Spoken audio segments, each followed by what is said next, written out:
Financial loss किंवा आम्हाला आर्थिक प्रॉब्लेम्स आहेत. आम्ही दोघंही खूप चांगले जॉब करतो, पण आम्हाला आमच्या घरामध्ये तरीही आर्थिक प्रॉब्लेम्स येतात आणि आम्ही जेवढं कमवलंय ते शेवटी महिन्याच्या शेवटी आम्ही बघितलं तर आमच्याकडे काही राहत नाही आणि आम्ही दोघंही चांगले शिकलेले आहोत, असे माझ्याकडे आलेले एक जोडपे मला सांगत होतं. आता हे आर्थिक त्रास का उद्भवतात, मी त्यांच्या प्लॅन बद्दलच तुम्हाला सांगते की आर्थिक प्रॉब्लेम्स का उद्भवतात. दोघंही सुशिक्षित होते, चांगले जॉबला होते, नवीनच त्यांनी फ्लॅट घेतला होता आणि मला वाटतं 1-2 वर्ष लग्नाला झाली होती आणि नवीनच त्यांनी फ्लॅट घेतला होता आणि अचानक त्यांना एक 3-4-6 महिन्यामध्ये असं जाणवायला लागलं की लोन वगैरे देऊन आणि हे करून आमचं सेव्हिंग्स काही केल्या होत नाहीये. विनाकारण काहीतरी खर्च उभा राहतोय किंवा काही आजारपण उद्भवत आहेत, नातेवाईकांना आई वडिलांकडे पैसे द्यावे लागते किंवा असं काही कारण होऊन, पण त्यांचा मुद्दा एकच की आमचं सेव्हिंग्स काही होत नाहीये आणि जेवढं आम्ही इन्कम आमची येते ही सगळी आमची स्पेंड होते, आमचे सेव्हिंग्स होत नाही. आता तुम्ही लक्षात घ्या, तुमचे सेव्हिंग्स जर होत नसेल ना, तर तुमची पश्चिम दिशा ही प्रॉब्लेम मध्ये आहे. इन्कम येते ह्याचा अर्थ तुमच्या दक्षिण दिशेमध्ये काही प्रॉब्लेम नाहीये. तुमच्या दक्षिण दिशेमुळे तुमची इन्कम येते. तुम्ही जॉबला आहात, तुमचे वर्किंग स्किल्स चांगले आहेत, तुम्ही एज्युकेटेड आहात, तुम्हाला प्रमोशन मिळते आणि पण तुम्हाला त्याचं कन्व्हर्जन सेव्हिंग्स मध्ये किंवा वेल्थ आपण म्हणू शकतो करता येत नाही. आता वेल्थ म्हणजे काय की आपण म्हणतो ना, मी FD केलं, SIP केली किंवा आम्ही काही प्लॉट घेतला आहे किंवा आम्ही अजून एक्स्ट्रा काही कमर्शियल शॉप्स घेतले, ते रेंटमध्ये ठेवलेले आहेत, तर आपण त्याला वेल्थ क्रिएशन म्हणतो. म्हणजे प्रॉपर्टी गेन्स म्हणा किंवा प्लॉट गेन्स म्हणा किंवा इन्व्हेस्टमेंट्स की ज्याच्यातून आम्हाला प्रॉफिट्स मिळतील. मग ते FD असू दे किंवा गोल्ड सर्टिफिकेट्स असू दे किंवा गोल्ड ज्वेलरी असेल, काही त्यांचं काही केल्या गोष्टी होत नव्हत्या. तर ही प्रामुख्याने दिशा दिसते आपल्याला पश्चिम. जेव्हा आपण नोकरधारा माणसांसाठी बघतो तर ही पश्चिम दिशा आहे. आता यांचे पैसे कुठे अडकत होते का, तर नाही. इथे मनी ब्लॉकेजेस नाहीये. समजून घ्या, पैशांचे पण खूप 3-4 प्रकार आहेत. लोकांना वाटतं एकच फायनान्शियल प्रॉब्लेम्स म्हणजे आता मी पश्चिम दिशाच बघू का, तर नाही. फायनान्शियल प्रॉब्लेम हा मूळ काय आहे ह्याचं मूळ समजून घेणं तुम्हाला गरजेचं आहे.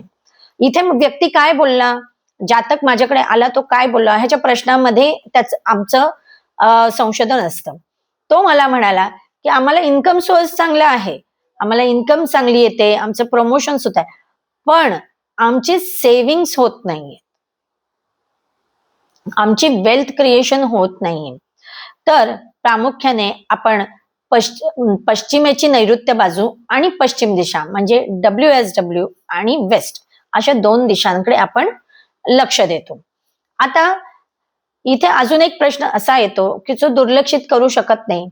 आता इथे त्यांना लोन घेण्याची वेळ आलेली आहे घर घ्यायला, बरोबर आहे. आता हे घर घेताना पहिला ते कुठल्या तरी दुसऱ्या घरामध्ये राहत होते, बरोबर आहे. आता त्यांना लोन घ्यावे लागलं किंवा लोन घेण्यासाठी प्रवृत्त ते झाले, ह्याचा अर्थ त्यांच्या वायव्य दिशेला म्हणजे नॉर्थ वेस्ट दिशेला पण त्यांच्या आधीच्या घरामध्ये प्रॉब्लेम असणार. लोन घेणं हा तुम्ही जर 80-20 म्हणजे 80% कॅश भरता 20% लोन घेत असाल, दॅट इज कम्फर्टेबल. जर तुम्ही 60% कॅश टाकता 40% लोन घेत असता तरी सुद्धा कम्फर्टेबल आहे. पण जर ते 50-50 वर असेल किंवा 50 वर खाली खाली चाललंय, म्हणजे तुमची कॅश कमी कमी होत चालली आणि लोन वाढत चाललेलं आहे, तर इट इज नॉट परमिसेबल. म्हणजे तुमच्या वास्तूमध्ये दोष आहे. तुम्हाला कोणी समजून सांगणार नाही, तुम्ही कुठल्याच व्हिडिओमध्ये हा विषय लोन संबंधी बघणारच नाही किंवा तुम्हाला कोणी सांगणार नाही.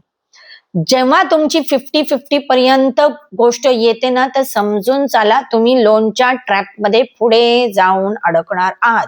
तुमची वास्तू बॅलन्स नसेल तर तुम्ही लोनच्या ट्रॅपमध्ये अडकत जाणार आहात, काही ना काही कारणाने. मग कारण काही होऊ शकतं. तुम्हाला जर ती वास्तू पहिलं तर लोन काढायला प्रवृत्त करते, तर तिथे आता लोन काढायला प्रवृत्त करते म्हटल्यावर तुम्ही बिझनेस लक्षात घ्या, तुम्ही पहिलं घर घेताय, ठीक आहे. जर तुमचं पहिलं घर असेल आणि तुम्ही ते लोनवर करत असाल, म्हणजे you are not stable. You are not stable. आता स्टॅबिलिटी कुठे आली? नैऋत्य दिशेमध्ये. म्हणजे तिथेही काही अंशी दोष आहे. असं ह्या सगळ्या दिशा लिंक्ड आहेत. जातकाच्या म्हणजे समोरचा व्यक्ती मला प्रश्न काय विचारतोय ह्याच्यावर माझं अनालिसिस अवलंबून असतं. असं डिटेल अनालिसिस तुम्हाला कोणीही करून देणार नाही. सेव्हिंग्स नाहीये, WSW बघा, वेस्ट बघा, झाला नाही. तो माणूस मला प्रश्न काय, त्याचा एकूण एक प्रश्न मी व्यवस्थित लिहून घेते, नाहीतर रेकॉर्ड करते, समजून घेते. जर ऑनलाईन असेल तर मी तो प्रश्न रेकॉर्ड करते, आणि जर ऑफलाईन असेल म्हणजे माझ्या ऑफिसमध्ये आला असेल तर मी तो प्रश्न व्यवस्थित लिहून घेते. कारण मी कन्सल्टन्सीमध्ये पहिला प्रश्नच विचारते, आणि कारण एकही बारीक मिस्टेक जर मी सोडली ना तर त्याचा प्रॉब्लेम सॉल्व्ह होणार नाही. तर आता मी जर तुम्हाला फक्त सांगितलं की आमचं सेव्हिंग्स होत नाही, हा एकच शब्द मी जर पकडला असता, तर मी तुम्हाला WSW आणि वेस्टवर काम करा, म्हणजे पश्चिम आणि पश्चिमेच्या नैऋत्य भागावर तुम्ही काम करा असं सांगितलं असतं. म्हणजे नैऋत्य पश्चिम असं, किंवा पश्चिमेतला नैऋत्य भाग असं तुम्ही म्हणू शकता, त्याला WSW म्हणतात. पण जेव्हा बँकेचा लोन हा जेव्हा प्रकार येतो ना, तेव्हा तुमचा नॉर्थ वेस्ट हा, कारण नॉर्थ वेस्ट मुळे तुमचं लोन पासिंग पण होतं आणि तो तुम्हाला लोन घ्यायला प्रवृत्त पण करतो. आता प्रवृत्त कोणाला करतो? तुम्हाला. तुम्ही म्हणजे कोण? मी प्रॉब्लेम मध्ये येणार असेल, आता हा तुमचा मी बिघडलाय म्हणजे तुमच्या ईशान्याला पण प्रॉब्लेम आहे. समजून घ्या. आता इथल्या इथे मी तुम्हाला किती सांगितले.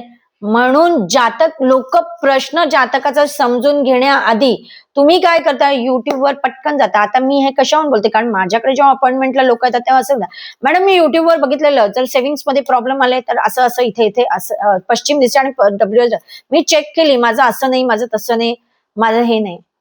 अहो